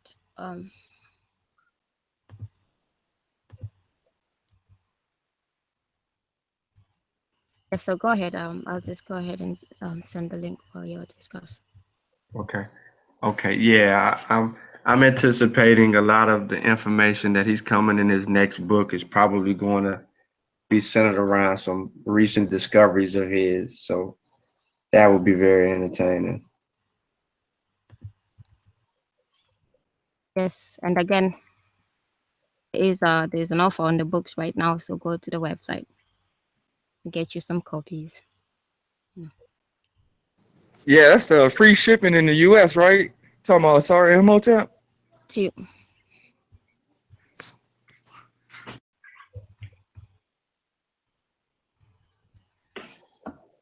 Two.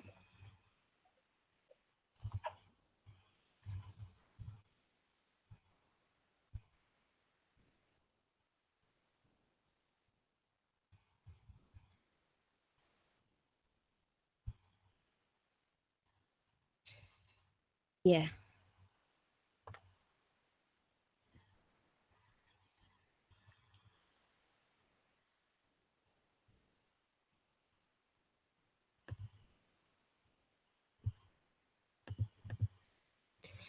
Oh, I thought I got kicked out again.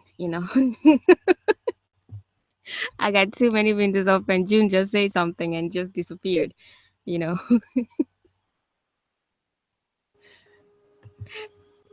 Eh,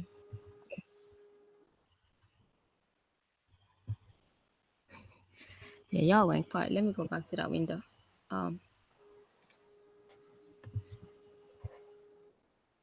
Okay, there you go. Peace. Can you hear me? Yes, Stu, we can hear you. Peace and blessings. Peace, everyone on the panel and all the people listening.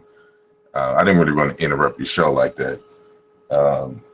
And I think y'all towards the end, so I won't be long. I just wanted to say that just based off of their conversation concerning the important role of Kemet or ancient Egypt, is that, you know, there are several reasons why we study Egypt, you know, and many people come to Egypt or Kemet in terms of interest of study for many different reasons.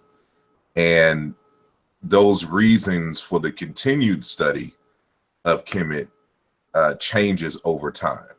So we got to understand the dynamics, that the study of Kemet is dynamic. And with new research questions, you know, and new interest, you know, Kemet becomes important in different ways to different people. So within that context, you know, one of the reasons why we study Kemet, as you mentioned earlier, is that one, it is the oldest African civilization on record.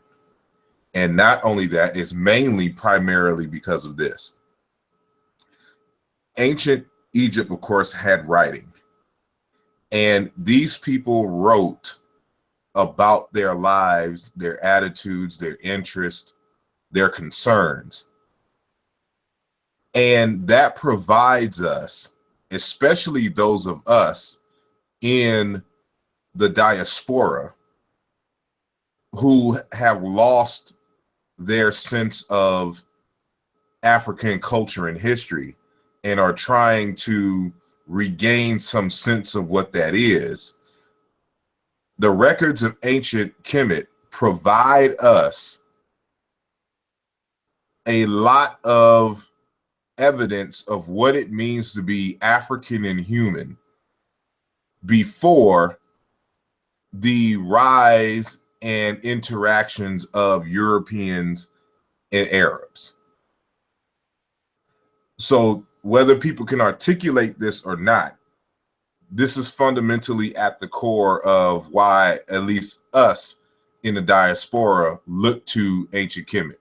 We can go back to many modern African cultures, which we do, but those are cultures which interacted with these or have interacted with these cultures and in many contexts in a very negative sense. And so you're finding a lot of mergers, a lot of introductions of foreign ideas, methods, and things within the culture, which they're trying to synthesize and still work out themselves. But and not to say that ancient Kemet did not interact with others, but they had a different power relation with other nations that a lot of modern African cultures did not. And so those are that's one reason why we study it. What does it mean to be human and what does it mean to be African prior to the European invasions and the Arab invasions? So that's one. And within that, you know, we look to see, well, what are the relationships between the people who became the ancient Egyptians and other African cultures? Are there commonalities? There's others who discuss Kemet more so from an archaeological standpoint, and they've come to realize a certain thing. So, and this isn't stuff that you can get from the text. And that is, for example, you know, there was a period around maybe 10,000 BP, and that's before the present, 8,000 to 10,000 years ago, BC, in which the poles of the earth had shifted. And as a result of this, this geological event, the monsoons, the tropical monsoons that usually stopped, you know, right around, you know, in center of the Sudan and the common, you know, Sahel belt area actually went up further north. And so as a result of ongoing rains from the monsoons, these areas in the Sahara region began to become fertile. And animals and human beings coming from Central Africa migrated following the herds into what is now called the Sahara. Now, you know, there's excavations that have been done on particular layers, archaeological layers, and it has been demonstrated that at this time, what we're calling the Nile Valley in terms of Egypt was sparsely populated. And the Nile River did not provide at this time any great advantage, you know, for, you know, a group of people being there. Because in the Sahara, you had big lakes, you had lots of rivers, and, you know, it was just a fertile place to live. But as the monsoon rain stopped coming that far north, the Sahara begins to desertify or become desert again. And as this ongoing, now this is happening anywhere between, I think, 6,000 BC, 6 to 8,000 BC, up to 3,200 BCE. And as a result, you're starting to see people looking for large reservoirs of water. And so these population centers are now dispersing, going in various different directions, going into Niger, going into Chad, going in back into the Sudan, and others are moving east, going into the Nile Valley. So the reason why I say this is because there was a long period of human occupation in the Sahara, and they are exchanging and sharing cultures, which the archaeological record has demonstrated in terms of pottery, in terms of rock art and things of this nature. And that rock art that we're talking about, you start to see certain common themes. These people develop pastoralism, and now you're starting to see a lot of this cow symbolism. You're starting to see in the rock art people with dog mask, jackal mask, which later shows up in ancient Kemet as Anpu, which you say Imbwa in Chiluba. And so what Kemet means in this sense is that it is only part of a larger narrative, is a part of a larger story. And that is only one later time period, which it had its, you know, birth, maturity, and death, like all cycles, which ushered in another era of human history. And that is the, as I mentioned in the chat room, and I'll be dealing with this in subsequent, you know, books and articles, in terms of the secret trade routes that the ancient Egyptians had with Central and East Africa. Now, they were taking goods from there and then, of course, trading with people in the Middle East and in Europe. So the Egyptians were middlemen. But what's interesting is a lot of those products and stuff come from Africa specifically, but those East Africans and Central Africans were having trade with China and India at this time. So they're going through the water routes around India and going into Africa. So this concept of globalization in terms of modern times is not new. It's been going on. And we have records, for example, of stones and jewels found in Mozambique and Madagascar as far north in pre-dynastic times in places like Iraq. So there was always an ongoing trade and knowledge of Eastern and Central Africa. And so this begs the question, well, what are the relationships? What ideas also traveled along these highways? So we study Kemet because it gives us records of these events, and it places into context certain shared cultural features that we find across the continent, not only in terms of diffusion of ideas, but more so in terms of also just common related ideas, because these people are related to other people as far west as Senegal and things of that nature. Now, I was supposed to, we rescheduled to do a documentary. Let me back up a little bit.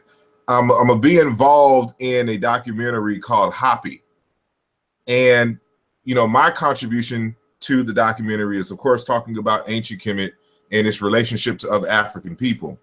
But in there, I'm going to discuss, for example, a lot of people may not be aware of this, but there was a gentleman by the name of Yaro Jiao, who in the early 1900s recorded the history of 6 migrations into Senegal, and their oral tradition stating that they came from ancient Egypt, leaving during the Ptolemaic period.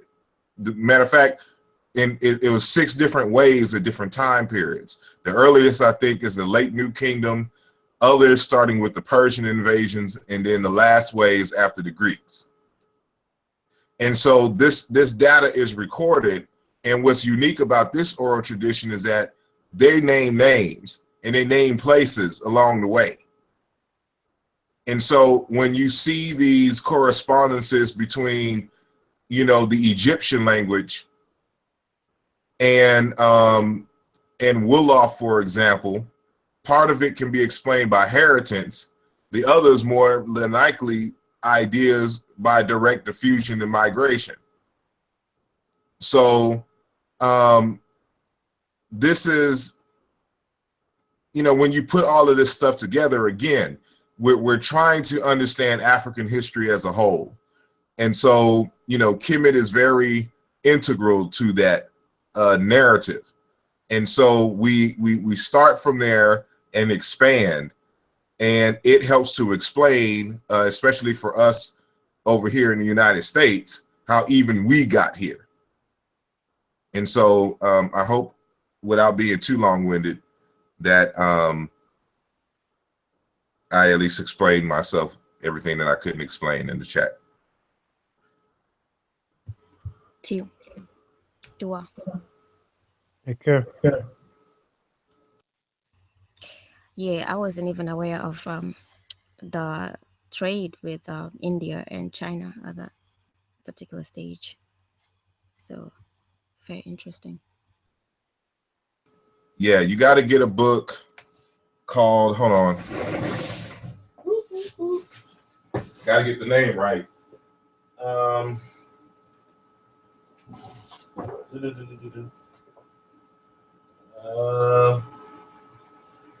And I have it here somewhere. Okay, I may have to show my pretty mug for a second. So, for example, there's an author, an archaeologist by the name of Dr. Felix Chami. Chami. I don't even know how to. Could be Charmi too, but I've never heard anyone say the actual name. So it's backwards on my screen, so hopefully it isn't backwards on y'all's. And this is the Unity of African, of African ancient history, 3000 BC to AD 500. So he provides you with the archaeological evidence of the trade in East Africa with China and India, and their relationships with even ancient Kemet and things of this nature. So he's an African archaeologist.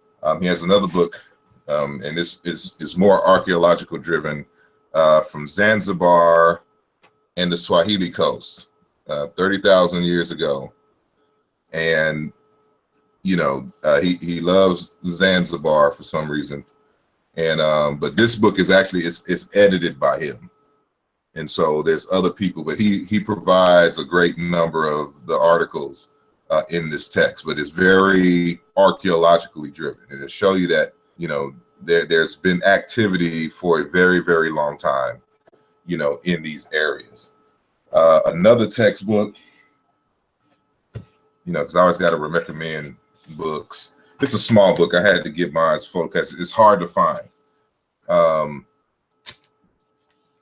And it's called Egypt and the Mountains of the Moon by FDP Wicker. And if you are able to get across this book, this is one of them daggers that you just got to keep in your pocket. Just wait for someone to act up strange on you, and then you could pull some of this stuff out. This is one of my daggers. I ain't had to really use it just yet, but I'm waiting. But anyway, Egypt in the Mountains of the Moon by FDP Wicker.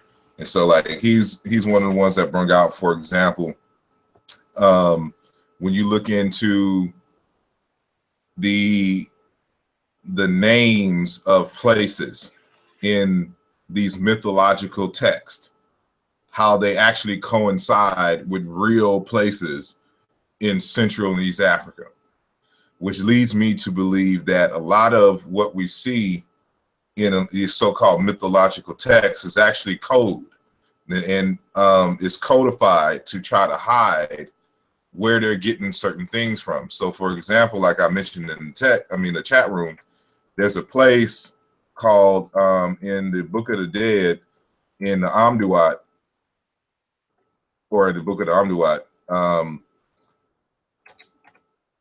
a place called Merkebu. And the word Mer is the word for canals, lakes, and things of that nature. And then you have Kebu. The Kebu is a variant of the word Kebet, lowercase x b.t, and it's a word for fire, to burn, to blaze. And so this is a boiling lake, a fire lake, and usually when you see it in the Egyptian text, it'd be like a square lake, and it'll have the fire determinative, that braise or whatever. I forgot the actual Gardner code for it. You'll see that surrounded, and then you'll see baboons surrounding it. And so that Kebu is actually the lake Kivu in Central Africa. It's one of the Great Lakes in that area. And what's unique about it is that it has this, it's center of or it's near kind of an underground volcano, and it releases these gases which gives the appearance of it's boiling, and it's very Solentine is very dangerous, and not much life, and it happens around there. And you find these lakes, you'll find, for example, in text they're talking about these turquoise lakes. Again, when you go into Central Africa, you'll see these turquoise lakes, and so there's other different things, even in my book Mesubiti, I discuss one of the glyphs that is inspired by a plant that was originally only found in Madagascar, which was later brought from Madagascar into places like Kenya and Tanzania or whatnot. And so, the next level of study for you all is to really get the Medew Netcher down, but then to start studying locations, place names, the names of people, their indigenous names for fauna, which are animals, plants, landscapes, and to start making these connections if it is there. And I can guarantee you it'll be very fruitful. And so you have to answer, for how does a plant, a tree in Mozambique, become a hieroglyph in ancient Egypt? You can only explain that by either the ancient Egyptians interacting with people from this area in terms of them coming down or those people coming up. Or it could be an intermediate thing, like people from Mozambique meeting, from Madagascar meeting, let's say, people in Somalia. And then Somalia from there transfers it to people to Egypt. You know, these are kinds of questions that you have to ask and look into. But the key is first understanding the text and understanding those things in which you're looking at. And then understanding Africa in general, its particular cultures and nuances. And then ancient Egypt starts to make sense. And a lot of the spookiness that's associated with it and the mysticism disappears. And so, again, I hope I'm not on my brother Wujawu long-windedness. So I'll just stop there. Then Dua. You're welcome.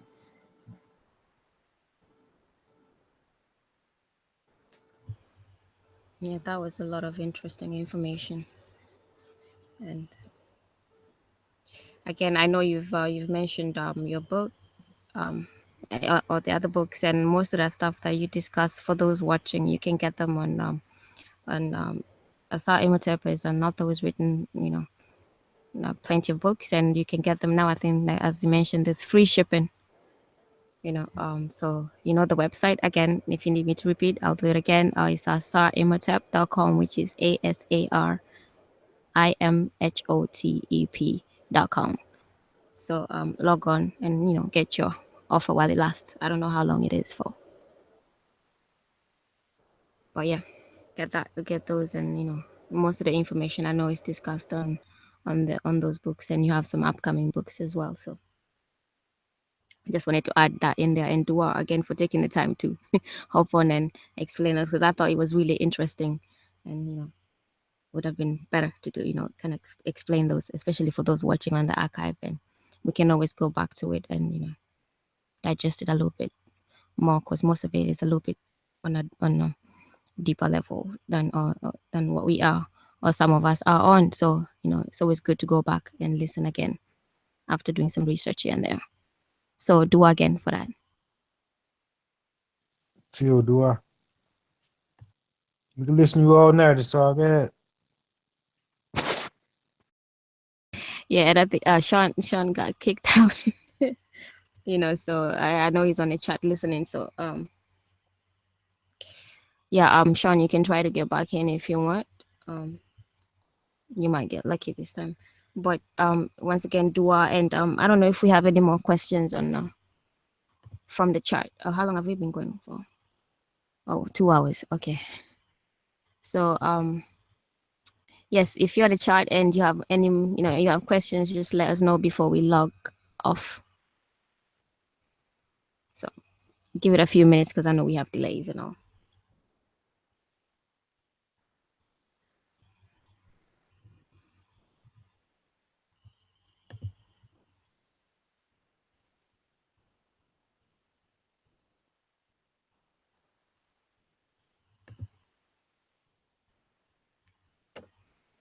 Yeah, Monica says, see, we need that based on what Sebarsa is talking about now. Okay, yes, I assume you're talking about the conference. Okay, yeah. So, and yeah, that is, I guess that's actually a good idea.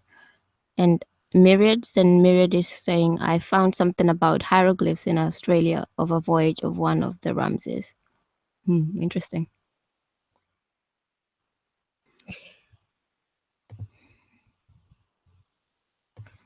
But since we don't have any more questions, if somebody's typing, Monica says Dua. So yeah, appreciate it.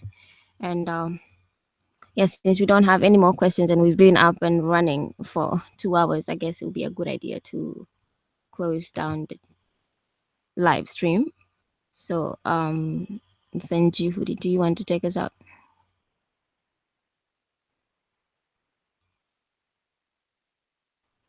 If you're there. Okay.